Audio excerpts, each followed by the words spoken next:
Oh, and those dividers don't mean anything, they're just dividers of the sections, because I had to scrounge and Yeah. find some. Yeah, y'all got dividers. I We, didn't get we just dividers. reuse, recycle. Yeah, we Letters do don't mean anything.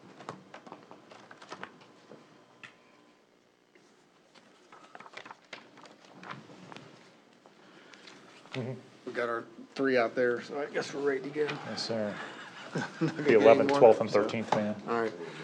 I'd like to call the meeting of the Planning Commission for what is it, November 6th to order.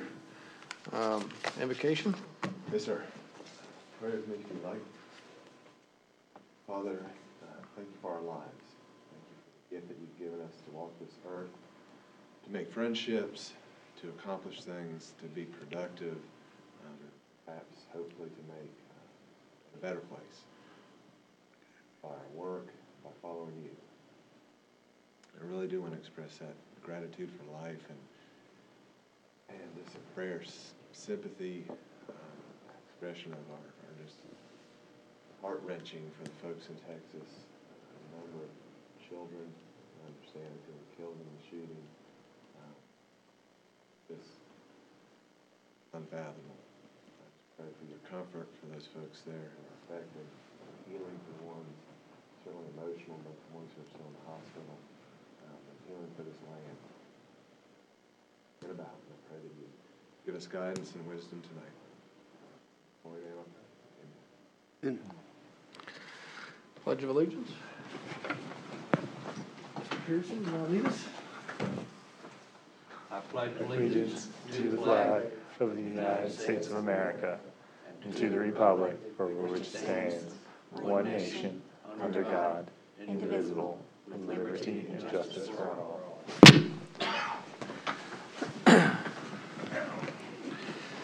Meeting approval for October 16th meeting.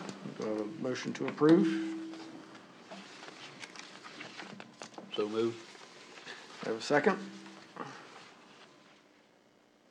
second. Second. Any discussion or any corrections by anybody? All those in favor signify by saying aye. Aye. Any opposed? They're approved. Public comment? I think we got a few Correct. speakers.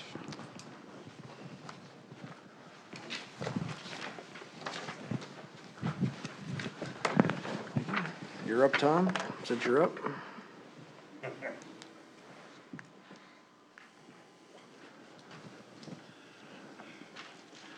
Good evening. For the record, I am Tom Markovich, and I wanted to comment about our the language for the multifamily setbacks for the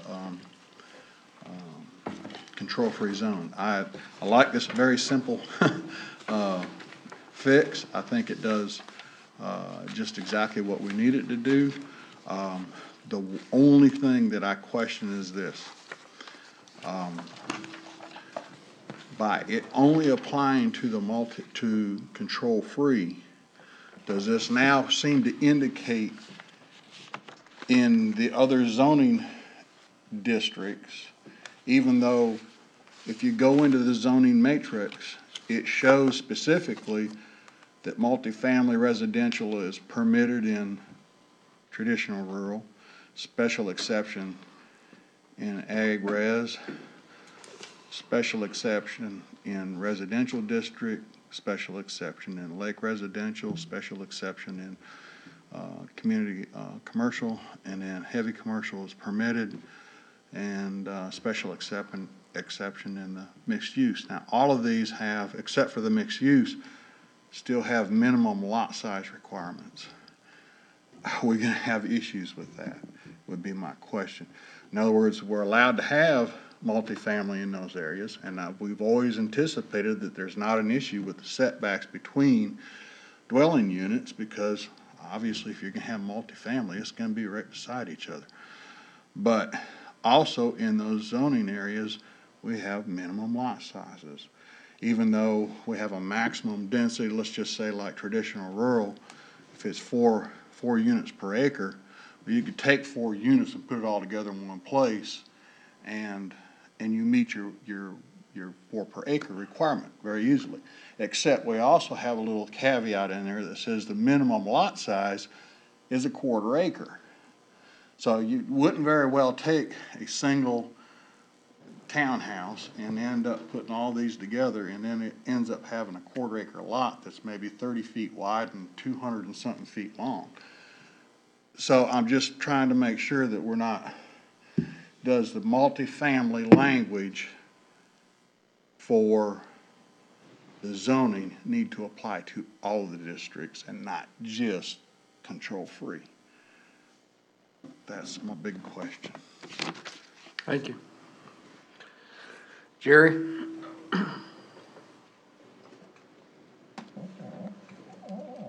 Well, for the record, I'm Jerry Barnett.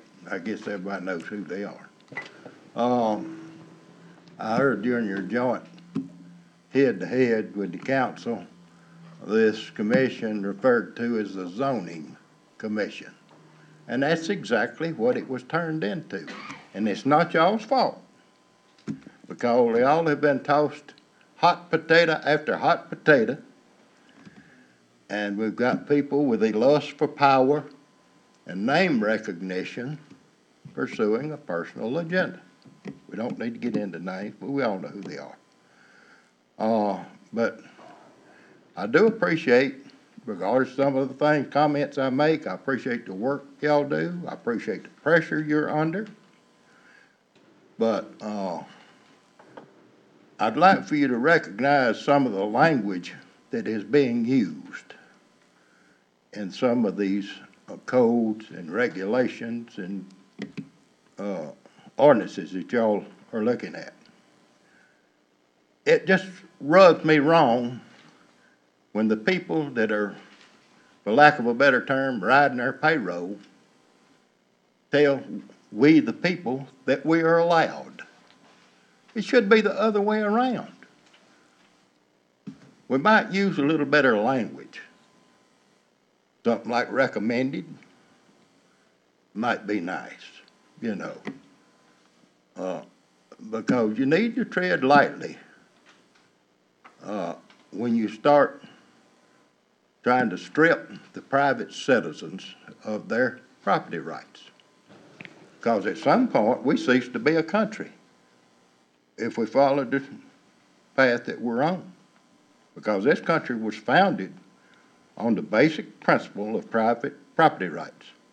Originally, everything belonged to the king or the crown. We've come a long way since then, and too many lives have been lost to protect those rights to turn around now and go another direction. So I ain't going nowhere till the good man decides for me to go. So I'm going to continue to be a bump in the road for those that don't appreciate the rights that we have in this country and are dead set on following basically a Marxist path. You know, it's borderline Marxist what they're talking about. Karl Marx, he didn't believe in private property. Everything should come from government. And my friends, that's where you're headed if you keep nibbling away at it bit by bit. Thank you, and y'all keep on keeping on. Thank you. Mr. Smith, he signed up, but he's going to speak at a later time when it's pertinent, if that's okay with everybody on the commission. Staff update? Just coincidentally, this morning I received a phone call about someone interested in doing multifamily housing in the county, like condos.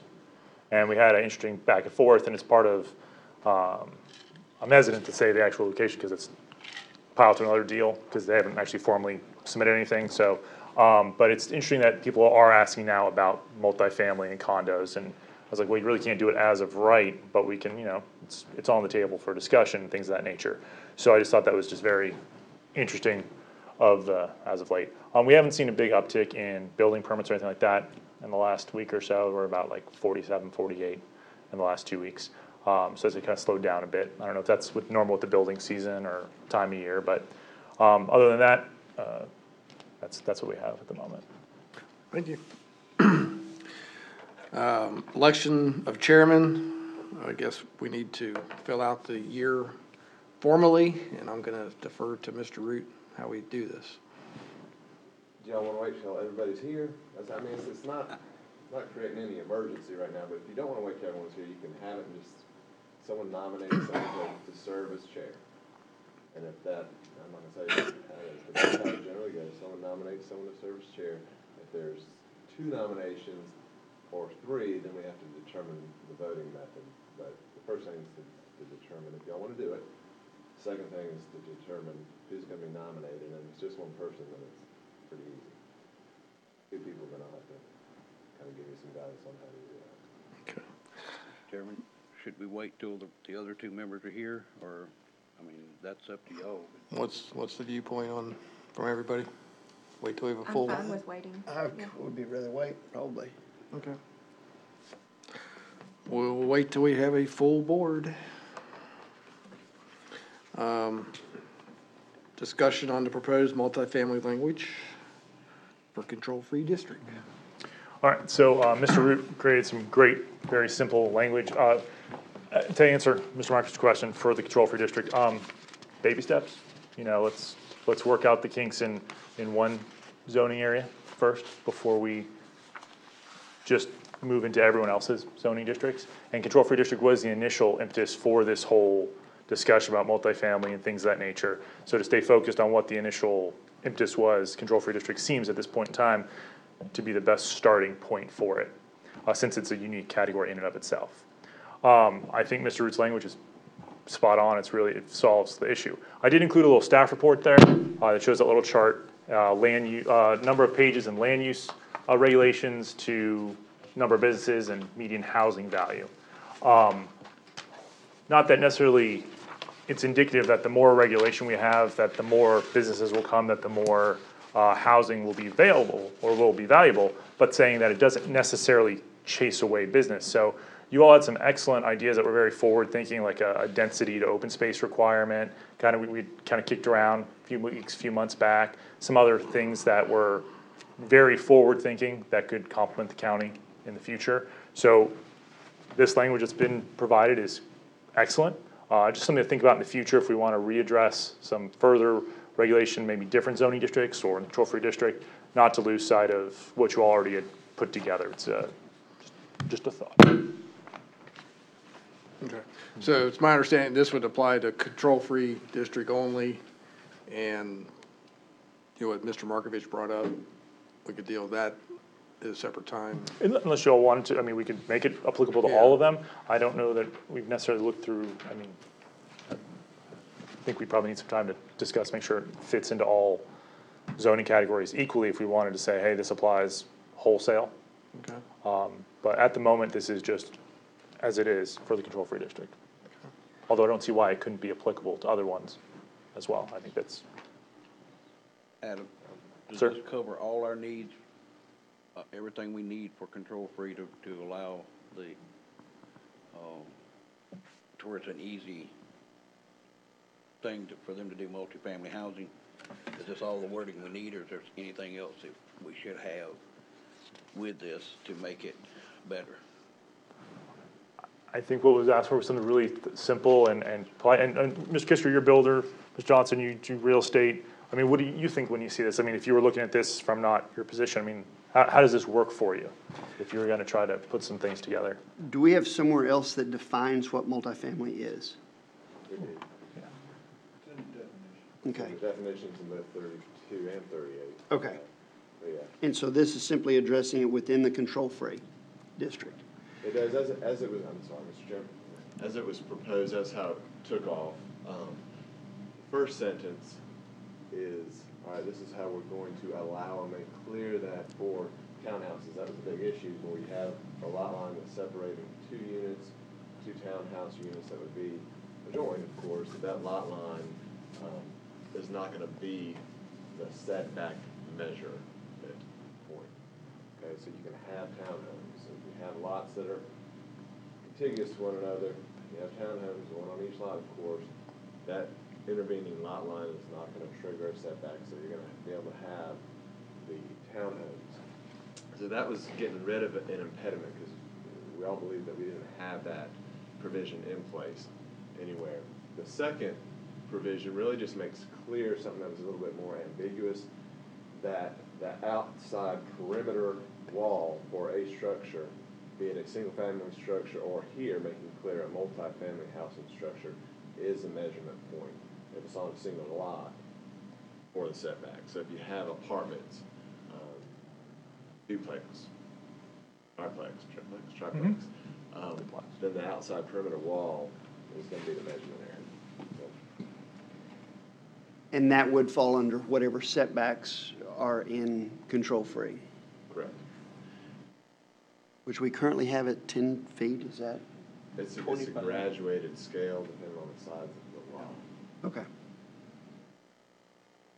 It's just, yeah, I mean, it's the simplest way to do it. We started going off on a lot of different things to apply to multifamily housing. I think we reeled it back in and let's go to the simplest method. The only thing I can think of differently, Ms. McPhail brought up, the notion that Mr. Markovich brought up about, all right, do we want to think about this applying elsewhere? There is value in baby steps. If we want to do it in baby steps, we can do it, I think, two different ways. We can just put this in control-free and tack it down there to the bottom as an amendment to that ordinance.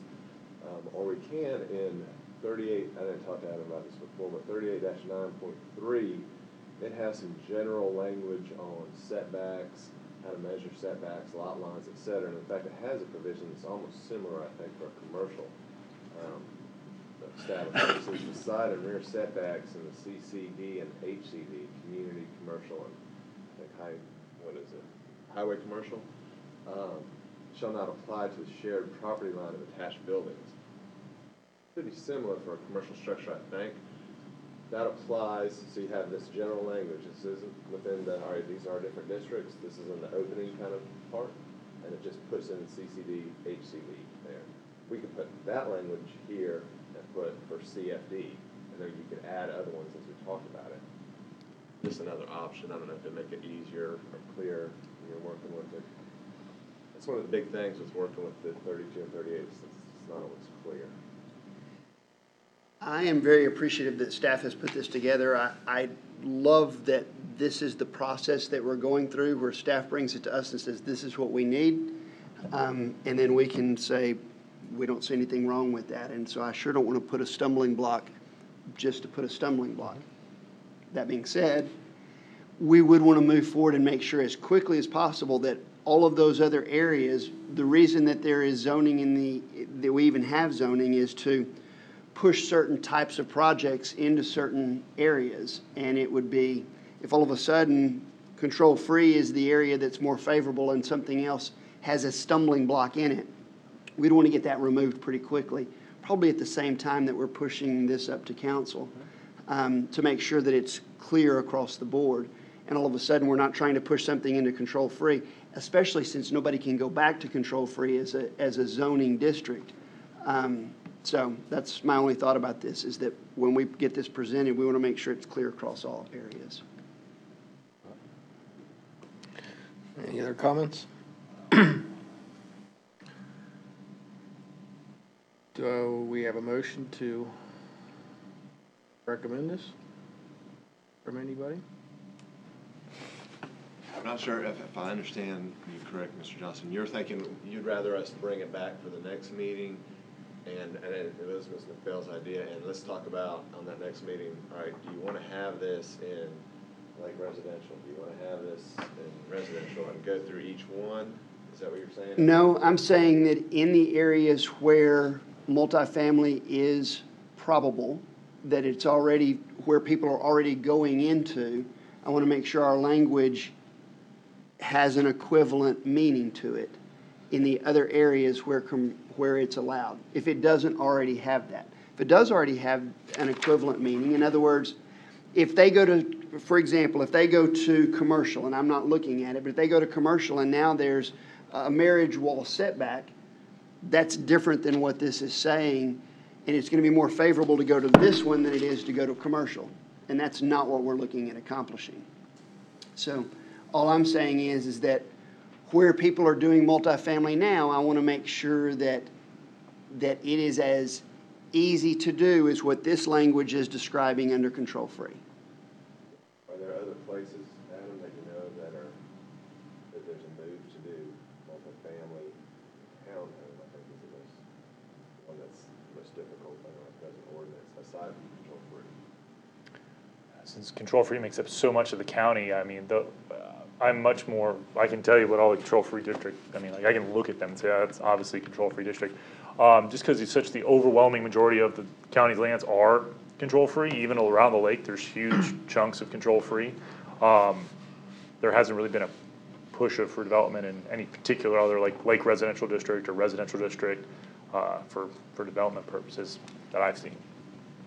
Is that to say that there won't be? No. And the only reason I'm asking that is that right now, control-free, it's great that it is, but what if somebody does want to, what if there is a commercial stretch, or what if somebody zones something or starts going out and spreading out in a zoning fashion? And if someone comes to you and it's a commercial area, can they build under these parameters a multifamily Zone commercial? that's currently zoned commercial? Could they build this multifamily? This, no, because this would be for control-free district. And is there a parameter that they would go by? So if they wanted to put residential and commercial, We have, say you've got 123 and somebody has come down and everything on it has been zoned commercial, and they've got a 10-acre plat that they've decided they would like to do multifamily housing.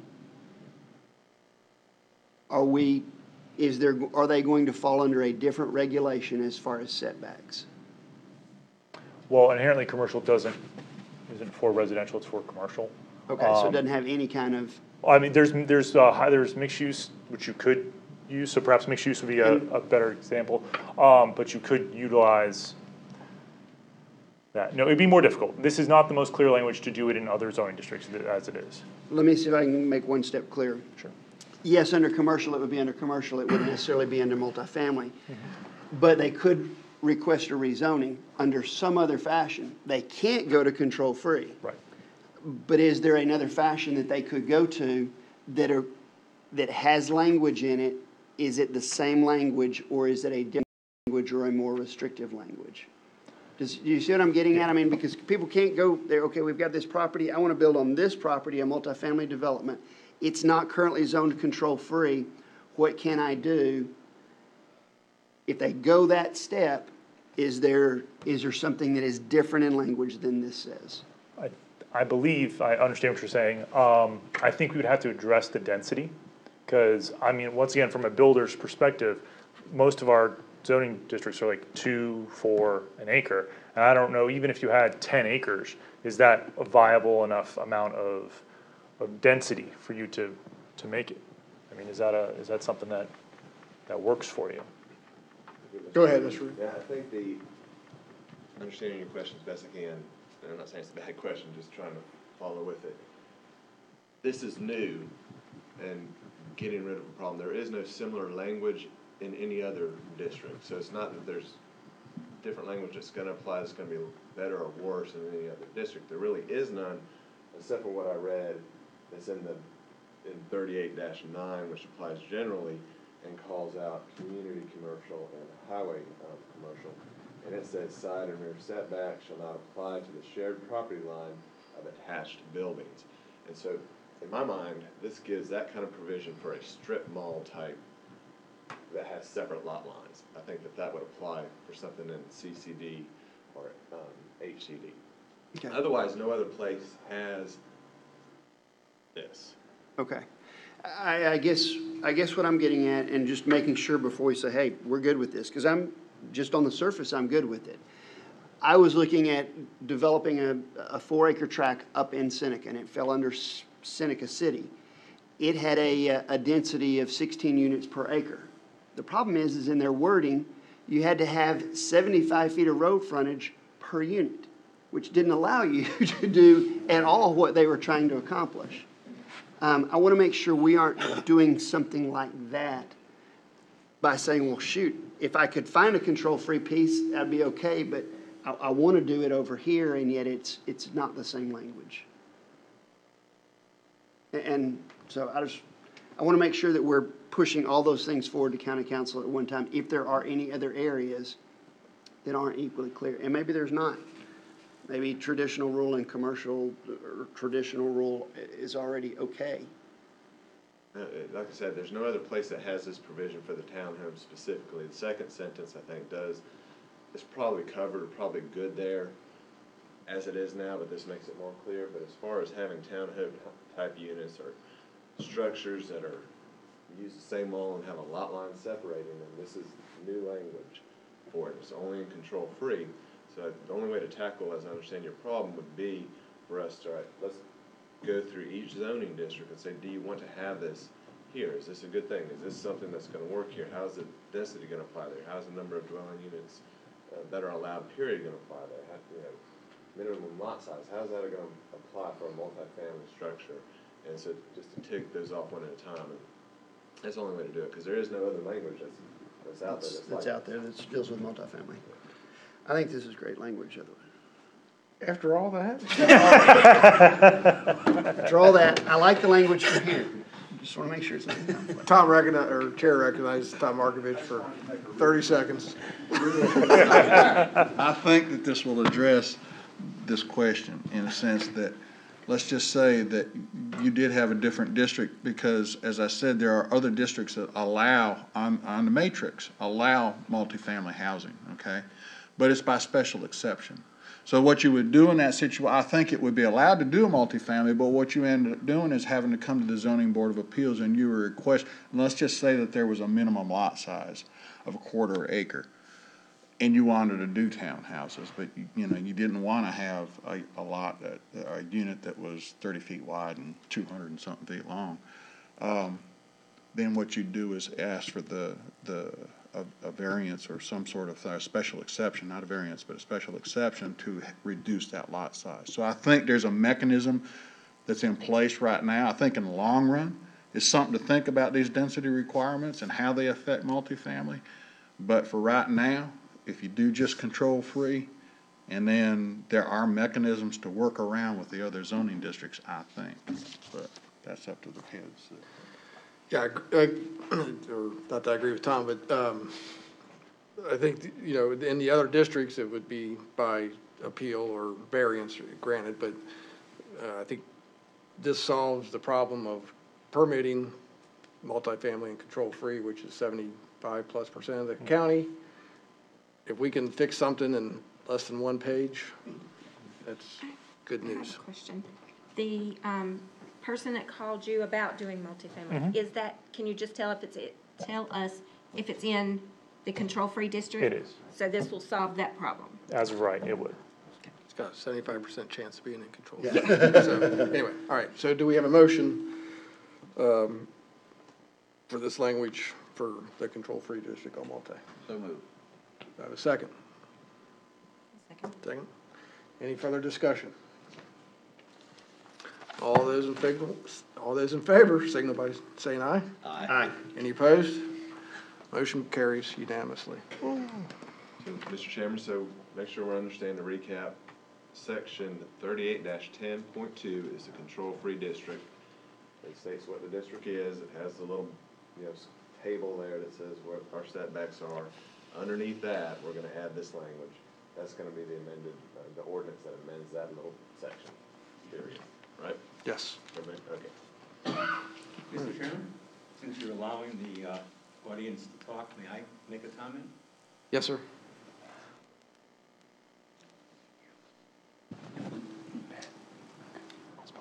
I'm Ben Turetsky. I'm sorry? Ben Turetsky. When I was a pup, almost 50 years ago, I lived in a township called Parsippany Troy Hills. It had 50,000 people. The reason that the party that I belonged to got into office was because the other party that in that county was Republican, zoned all kinds of land to allow for multifamily housing. And we definitely need a mix of housing so that people of all kinds of economic backgrounds can do it. But they got crazy and went up to like 35, 40 units per acre. We have an awful lot of land in the control-free zone. And the number of units per acre is something that really is important to tie down. There's a social type of effect also. This township happened to be 50 miles from New York City. And what you end up with was a very large percentage of the population of the county as it grew really had no ties to the county. They were out of the county, and the whole idea of a community or a I'm not presenting it correctly, was really pretty poor because they had no allegiance. They just left there. So I think you want to think very carefully about just how many units per acre and how many acres you really want to allow, because if it becomes economically feasible, especially with Atlanta coming closer and closer to us and people wanting to live in this area, you may end up with unintended consequences as far as the density. Thank you. Thank you. Discussion on the comprehensive plan update. Okay. Mr. Chapman? Well, we kind of read through the comprehensive plan. It was, the review was supposed to be, in 2015, so we're a little behind it. I went through we have a shared file of all my predecessors' work on it. It's thousands of pages of stuff. People have tried to do edits and multiple people, and I could probably spend from 2-3 weeks just looking at trying to ascertain where it was. So I kind of skipped a couple steps. I sat down with administration and tried to go through the goals, and I'm still double checking, so I'm gonna have an update on where we are with all the goals. That's the first 22 pages.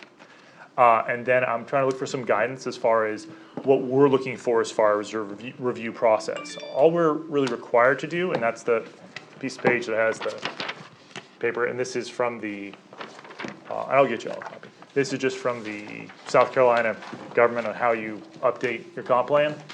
It just says every 5 years, there's no requirement to rezone the entire county, but we just have to reevaluate the comprehensive plan elements, at least every 5 years.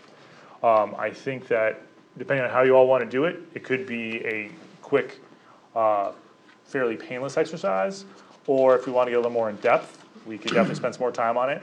However, for 2020, which really isn't that far away, we have to start looking at the update, which will be very intensive, requiring a lot of public input, and it'd be a very intensive kind of thing, the update. So depending on how much time you want to spend on the review, the 2015 review, that may lay some groundwork for the 2020 update, just depending on how you all would like to go about it. Then again, I know we went through a lot of these elements, and I know you tried to go back and figure out which elements we went through in pretty excruciating detail. So, and again, with 2020 being just around the corner, I'll take some input from other members of how far we want to try and go back. I mean, I don't see a reason to parse every word, because we're going to be doing that in a couple of years. But if we want to try and do a section, and one thing I wanted to do towards the end of the meeting was see how many meetings we have until the end of the year.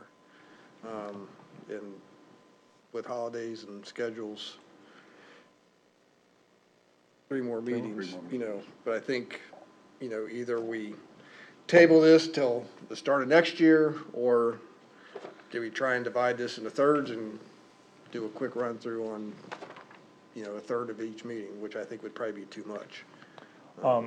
My suggestion could be, since we have 3 people now in the planning office, is that if we just want to look at the things that aren't like hot button, like the numbers, like the population, like if I tell you the population, the U.S. Census tells you the population is 75,000, I don't know there's going to be a lot of like back and forth on that. There's a lot of things in the comp plan that are just solid factual numbers that we could update, and that would, at the very bare minimum, that would allow us to say we reviewed the comprehensive plan.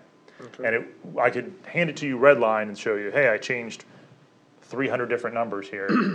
This is it. You could say, all right, this is our thing, and we send it up to, we amend it, or we can look at it. Then we can look at it a little more in depth. So if we get to the baseline of where we need to be, And then we could look at, say, multifamily, since we're just happen to be talking about it. Adding that or subtracting that or doing things that could work. But I would recommend. Mr. Pearson? Can we, I mean, we can do that in one meeting though, per se, I mean. Yeah, if you all were. You can go through all the numbers and give us a copy, excuse me, or show us the numbers that need to be updated. And then we can approve that and let that be our review, and then next year start on the update, because it's probably gonna take us a while to get the update done.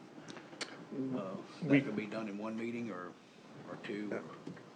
It could be done that way, certainly. And also, we're pretty stuck in the 5 and 10 year review. But as the comprehensive plan says, this is a living document. If every month you all said, you know what, we put that in there, maybe we need to tweak it a little. We don't necessarily have to look at this as something we have to kick the can every 5 years about. This is a living document.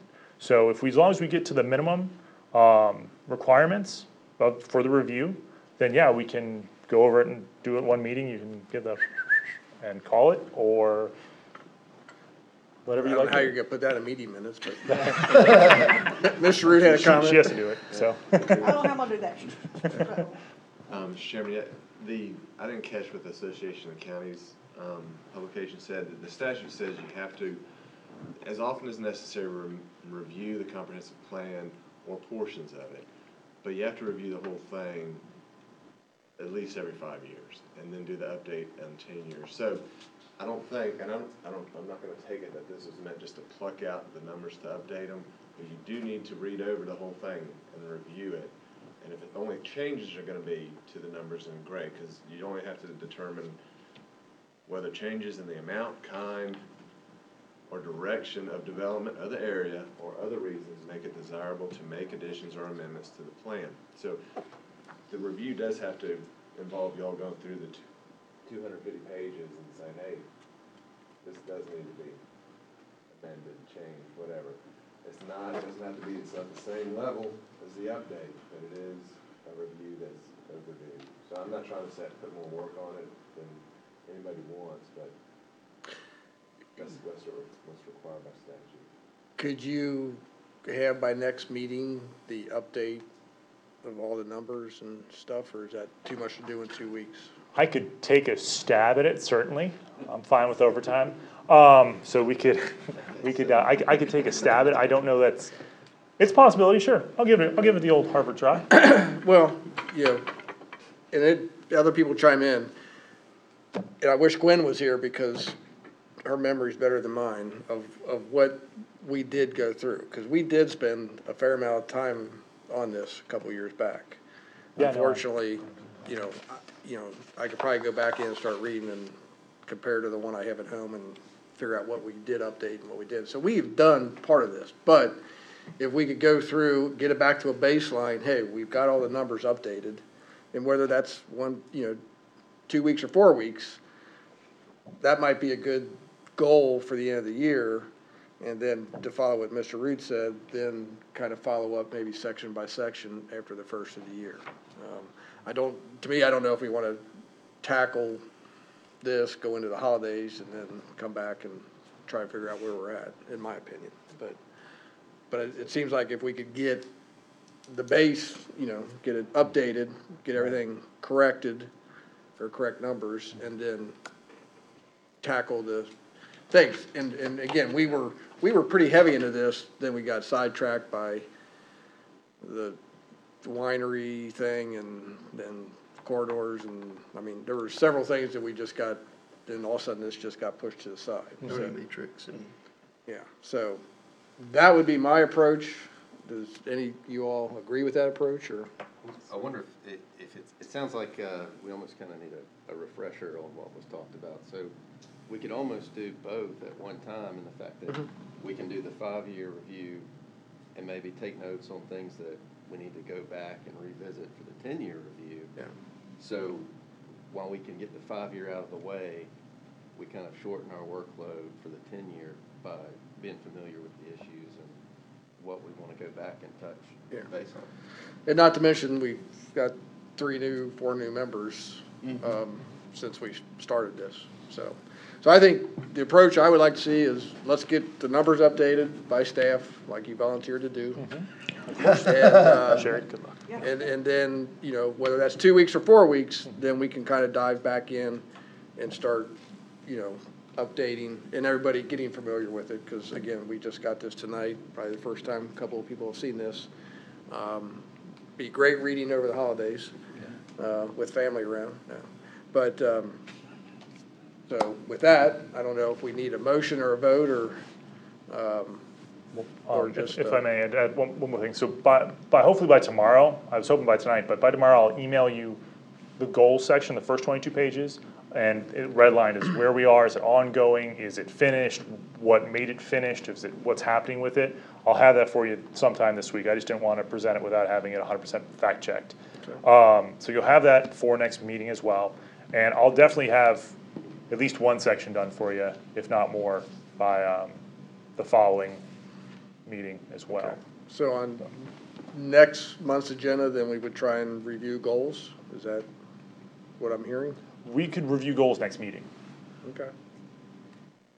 That's probably a good place to start. Yeah, it's the beginning too, so that's helpful. I definitely recommend reading the goal section. It's not it's not a whole lot of reading, it's just a lot of structured paragraphs kind of things. There's things mentioned about curb cuts, about corridor overlays, things of that nature inside of our goals. So it's things that pertain to things we've talked about recently. But I think if we try and do, you know, one section a month, or one section a meeting, or, you know, or as the, you know, if nothing prolongs the agenda to where we're in here for 3 hours, but maybe one of the goals would be next meeting, review the goals, and then try and do one section thereafter while you're getting the numbers updated. That would constitute our review. And that would get it updated for 2020 by, I mean, it's probably gonna take us, you know, more than one meeting to get through. I mean, some of these sections are very short and some of them are very long. So it might take 2 or 3 meetings to get through one section and then we can knock out. So by middle of next year, we've got a review done, and then we're set up for 2020. Yes, sir. Realistically.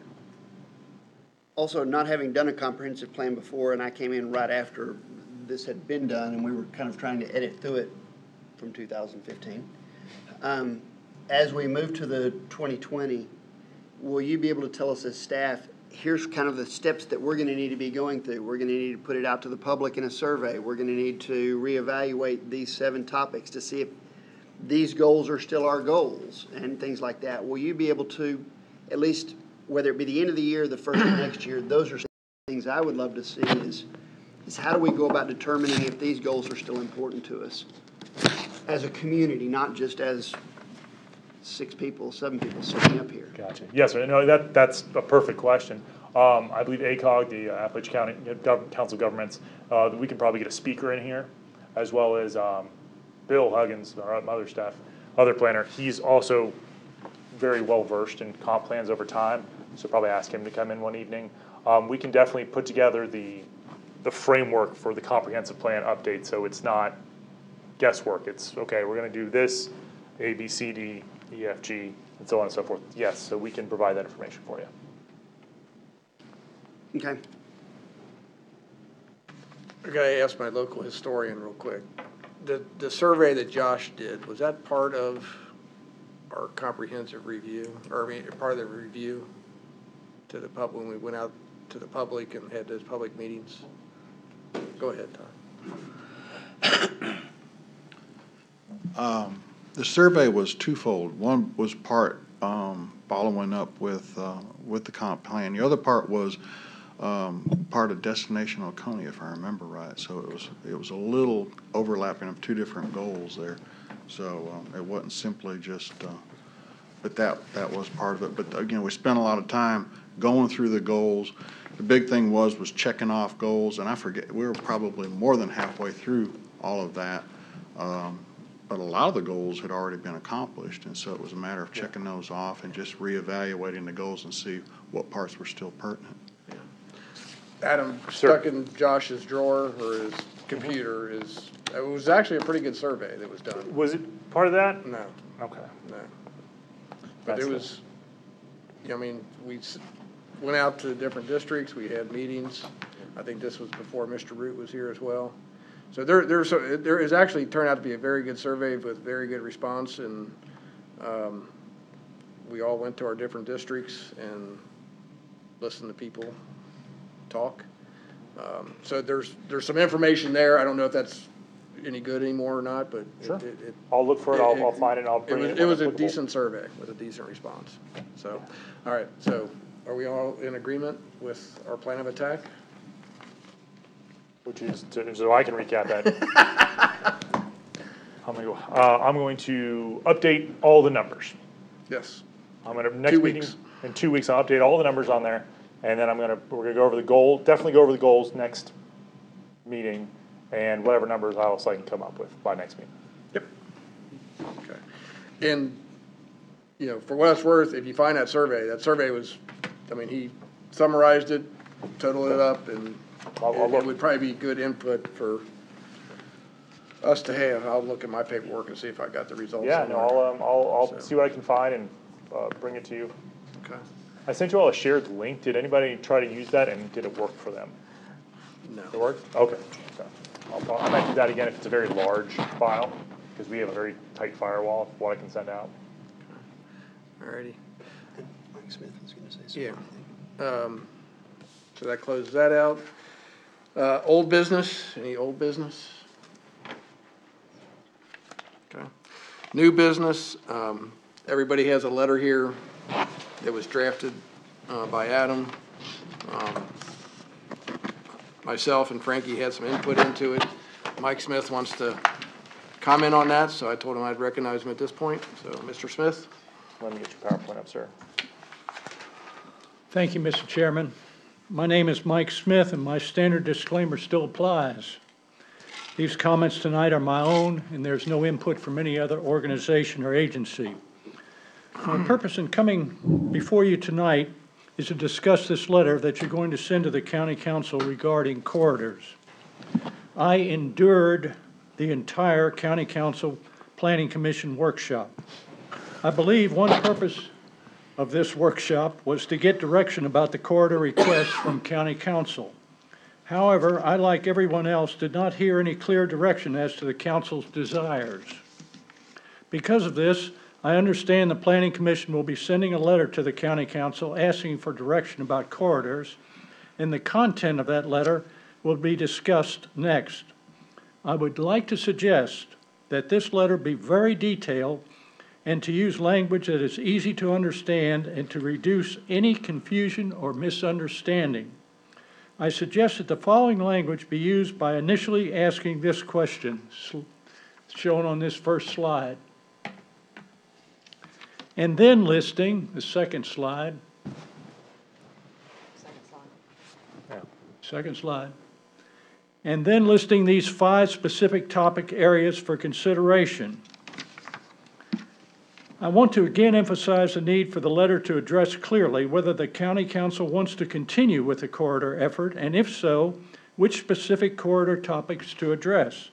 It would be a disservice to you, the Planning Commission, to make a recommendation requiring this amount of effort only to have it rejected at a later time by the county council. Therefore, in an effort to embrace good managerial practices and efficient expenditure of resources, and I'm talking about Adam and David and Sharon, the letter needs to be specific and direct. Thank you. Thank you. Any comments on the letter from any members? I agree with Mr. Smith. I talked to him earlier today, and I guess we all endured that meeting. I thought it was a good, I mean, you know, this is our first meeting since the joint workshop. There were a lot of opinions, whether it was a waste of time, whether it was a good meeting, whether it was a bad meeting. And like I said, you know, at least we know where everybody stands right now. We think we do. So I think we probably do need to be a little bit more direct in this letter, saying, do you want us to proceed with corridors or not? And get the answer of a yes or no. Because I don't think there's a general consensus on council whether we're going to proceed with corridors or not. So If we're that specific in saying, you know, do you want us to proceed, yes or no? If they say no, then we're not gonna waste the time. If they say yes, then we'll spend the time per their request. My opinion, again, I like Mr. Smith's idea of adding those 5 categories, and just being a little bit more direct and getting better direction from them, and tactfully requesting that. I agree, we need to just ask them, do you want us to continue? If so, how? What are you looking for? And those 5 are, that he had in the PowerPoint there, those are good points. Is it just how you want us to do it, or do you have other ways you want us to do this corridor? Because the meeting, this so-called workshop, when you have kindergarten showing up as participants, we got nothing done. It was wasted 3 hours. We got no direction for anything, and they wanted to talk about everything else other than the corridor and the other little thing that was on there. It seemed like the discussion went everywhere else. So we need the right direction to get this thing done if they want it done. If not, then we continue to work on the comprehensive plan and get it finished. Well, I think the corridors that's also one of the goals listed in here, so it's not gonna disappear. We do need an answer as far as, is that a goal, is that important? Where do we go from here? I would also ask that the letter state clearly that coming from the Planning Commission as we plan for the future, I seem to pick up that there wasn't a desire to plan for the future from county council. And so I would like to know if the planning for the future, if this is one of the objectives in that. According to the county, according to the community, it is. But county council's got to be on board with that. If Adam updates the letter, does it have to come back and be voted on by planning commission, or can we update it and send it on so it doesn't? I'm sorry. That's all right. It would if you want it to be a letter for the planning commission. If you all feel comfortable with the reshaping of the letter to more track very simply with the outline Mr. Smith put forward, and also put in the language as we plan, do you want us to do this? So it's really going to be a short letter and just go out under Mr. Kisker's signature. Then you don't I'm fine with then you. it doesn't need to come back. I mean, it's not a, what do you speak? Yeah, I mean, I don't want to delay this, or, Yeah, I mean, if we need to delay it, we need to delay it, but, if we don't have to, then let's get it redrafted. Adam and I will work that out, and Mr. Pearson, I trust that and get it off. this can be signed. Okay. So you'll redraft that, email it, and, I think the very short letter would be the best thing to do. They don't need all these extra words. They need, do you want us to do it or do you not? Okay. 10-4. I agree. Any other new business?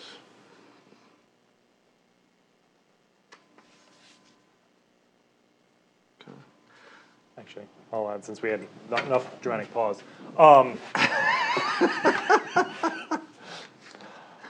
We also have to start working on a calendar for next year. Apparently, if we do 1st and 3rd for January, we won't have any January meetings. Because the 1st is New Year's Day, and I'm busy that night. So we don't have to figure out the calendar today. I'm just saying that, think about it, so we can keep the 1st and 3rd Mondays, that's an easy one for the year. But just think about what we're really got for January. It's not on the agenda for tonight, so nothing really I think we can vote on. But just something to think about, that way we don't have to do this next meeting. So right now, we're November 20th, December 4th, December 18th. Sounds about right. And that's, okay. What's January 15th? Martin Luther Martin King. Luther King. King. Okay. So should we tentatively plan the 8th and 22nd? Let me look at all the information. I just kind of want to get, so 8 and 22nd, I'll look at and see what the 8 and 22nd look like as far as anything else that's sitting on the schedule. Okay. I can't do 4th Mondays. I have another Gotcha. meeting I have to attend on 4th Mondays. We could go the 29th, we could go the 8th I can and do 5th 29th. Mondays, I just can't do 4th. The last Monday would be the 29th. last Monday, I believe, would be the Board of Zoning Appeals meeting, which may or may not occur. That's as of, Can I make a suggestion? Sure. You find 2 dates that you think is good, send them to us, and we can find out if we can all get together on those 2 dates. gotcha. Because we don't know all the other meetings and committees and all this that's going on for the month, so you find us 2 days, send them to us, and then we can send you back an email saying, okay. Is that okay with everybody? February will only have one as well. Oh, yeah? It's the 19th is President's Day. Yeah, there was another month, there was a couple of months that was like that, so. Okay, that was just my thing to think about for next meeting. All right. The other thing on new business I want to bring up, I'm not going to open up a can of worms, but it probably will, but I want to have Adam talk to Scott Carroll tomorrow, and we can have a discussion on the lake overlay and enforcement. There's been some letters going back and forth as far as who's responsible for the lake overlay, what the enforcement mechanism is, whether that needs to be updated, clarified, defined. And if we find out that it needs to be, we'll put it on the agenda for next week or next meeting. It just came up recently, so we haven't had enough time to do it, but I think a discussion with Scott Carroll first would be good, and then we'll decide if we need to get it on the agenda. Yes, sir. Do that. Okay. Any other? Motion to adjourn? So moved. All right. Meeting adjourned. Thank you all.